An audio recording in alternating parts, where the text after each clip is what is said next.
Bonjour à tous, bienvenue à notre méditation quotidienne. Eh bien, nous arrivons aujourd'hui au milieu de notre chapitre 1. Nous sommes dans la lettre de Paul aux Thessaloniciens. Et nous l'avons dit, Paul, quand il a écrit cette lettre, il était accompagné de Sylvain ou Silas et de Timothée. Et Paul, lors de son deuxième voyage missionnaire, est arrivé en Europe et après avoir annoncé l'évangile à Philippe, la première ville d'Europe à avoir entendu cette bonne nouvelle de l'évangile, eh bien Paul a continué son voyage en Europe et il s'est retrouvé à Thessalonique. Et donc il a annoncé l'évangile pendant 3 sabbats. C'est ce que le texte du livre des Actes nous dit. Et après, il a dû partir en catastrophe. Pourquoi? Ben parce que il était persécuté, sa vie était menacée, et donc il a été obligé de partir, de quitter Thessalonique. Mais il écrit cette lettre parce que Paul n'a pas oublié ce que Dieu avait commencé de faire dans la ville de Thessalonique. Paul s'était pris d'affection pour ces jeunes chrétiens et il voulait rapidement leur écrire pour leur donner des nouvelles et pour aussi savoir comment ils allaient et savoir s'ils tenaient ferme dans la foi. Paul veut aussi les instruire par rapport à certaines réalités de la vie chrétienne. Et donc, je vais commencer à lire. Aujourd'hui, nous allons lire le verset 5, plus particulièrement, nous allons méditer le verset 5, mais je lirai tout le chapitre au complet pour avoir le contexte. Et c'est toujours très très utile lorsqu'on étudie la Bible de lire les passages qui sont avant le texte qu'on médite et les passages qui viennent après pour avoir le fil de la pensée de l'auteur biblique et de se faire une idée de ce que l'auteur est en train de dire. Alors je lis maintenant Paul et Sylvain et Timothée à l'église des Thessaloniciens qui est en Dieu le Père et en Jésus-Christ le Seigneur, que la grâce et la paix vous soient données. Nous rendons continuellement grâce à Dieu pour vous tous, faisant mention de vous dans nos prières, nous rappelant sans cesse l'œuvre de votre foi, le travail de votre amour et la fermeté de votre espérance en notre Seigneur Jésus-Christ devant Dieu notre Père. Nous savons, frères bien-aimés de Dieu, que vous avez été élus, notre évangile ne vous ayant pas été prêché en parole seulement, mais avec puissance, avec l'Esprit Saint et avec une pleine persuasion, car vous n'ignorez pas que nous nous sommes montrés ainsi parmi vous à cause de vous. Et vous-même, vous avez été mes imitateurs et ceux du Seigneur, en recevant la parole au milieu de beaucoup de tribulations, avec la joie du Saint-Esprit, en sorte que vous êtes devenus un modèle pour tous les croyants de la Macédoine et de l'Achaïe. Non seulement, en effet, la parole du Seigneur a retenti de chez vous, dans la Macédoine et dans l'Achaïe, mais votre foi en Dieu s'est fait connaître en tout lieu, de manière que nous n'avons pas besoin d'en parler. Car on raconte à notre sujet quel accès nous avons eu auprès de vous et comment vous vous êtes convertis à Dieu en abandonnant les idoles pour servir le Dieu vivant et vrai et pour attendre des cieux son Fils qu'il a ressuscité des morts, Jésus, qui nous délivre de la colère à venir. Jusqu'ici la lecture, et je reprends maintenant le verset 5. Mais je vais lire le verset 4 parce que c'est le début de la phrase. Nous savons, frères bien-aimés de Dieu, que vous avez été élus, notre évangile ne vous ayant pas été prêché en parole seulement, mais avec puissance, avec l'Esprit Saint et avec une pleine persuasion, car vous n'ignorez pas que nous nous sommes montrés ainsi parmi vous à cause de vous. Notre évangile. Alors, pour Paul et pour ses collaborateurs dans la mission, l'évangile était tellement devenu personnel qu'il employait le terme notre évangile, un pronom possessif, pour dire que c'est quelque chose qui lui appartenait et qui appartient aussi à chacun de ceux qui croient. Notre évangile, c'est l'évangile de Jésus-Christ, l'évangile qui nous a été révélé dans la parole de Dieu et qui peut devenir nôtre quand nous croyons en Jésus. Notre évangile ne vous ayant pas été prêché en parole seulement. Alors Paul ici est en train de dire que lorsque il a annoncé l'évangile, bien sûr, il a utilisé des paroles. Pour annoncer l'évangile, il faut parler.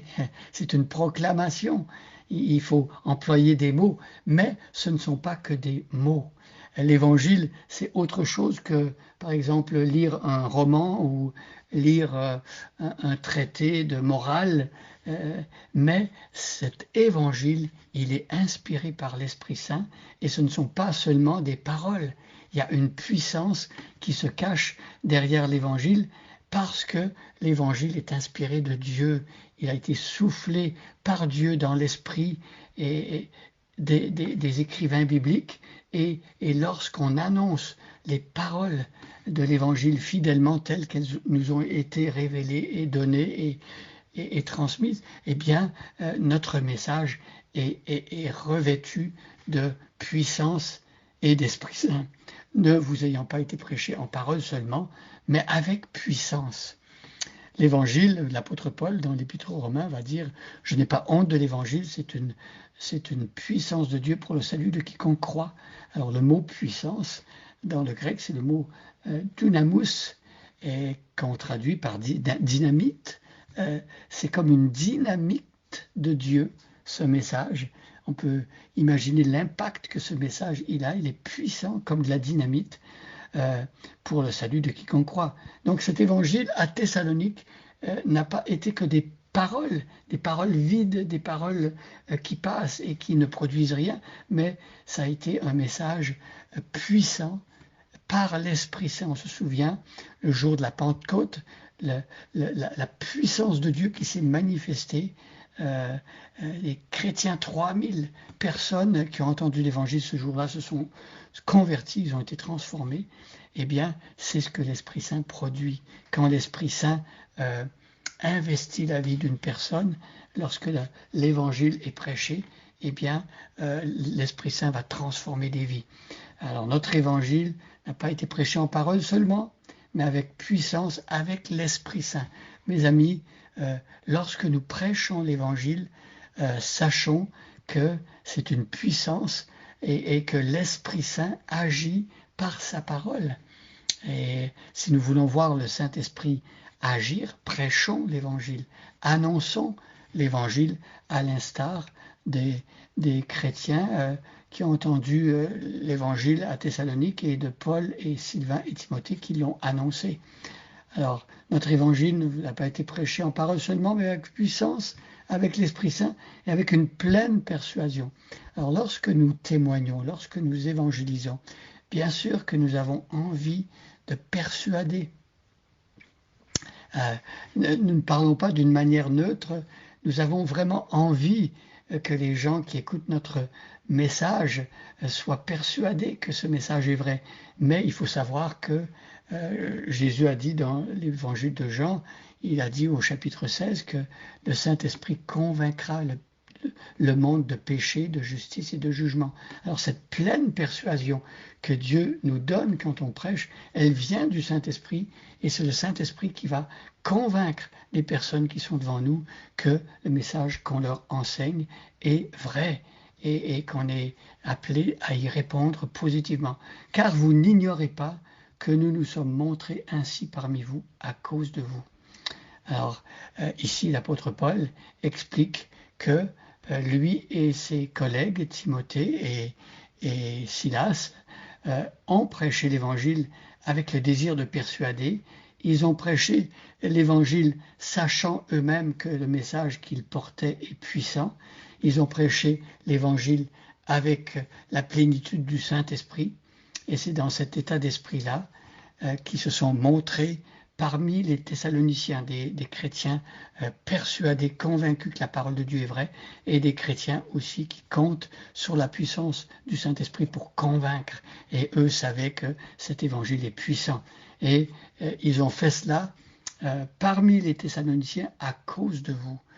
Parce qu'ils aimaient les Thessaloniciens et à cause de leur salut, à cause de leurs besoins, à cause de cette nécessité pour les Thessaloniciens d'entendre le message de Jésus pour pouvoir être sauvés. Et mes amis, quand nous prêchons l'évangile, sachons que ceux à qui on parle, ils ont besoin aussi d'entendre ce message pour être pardonnés de leurs péchés, transformés, sauvés et appartenir à Dieu. Alors prêchons cet évangile avec cette certitude que c'est un message puissant. Ce ne sont pas que des paroles neutres, sans effet, mais ce sont des paroles puissantes par l'Esprit Saint pour transformer la vie. Bonne journée à chacun et à chacune, et soyez bénis.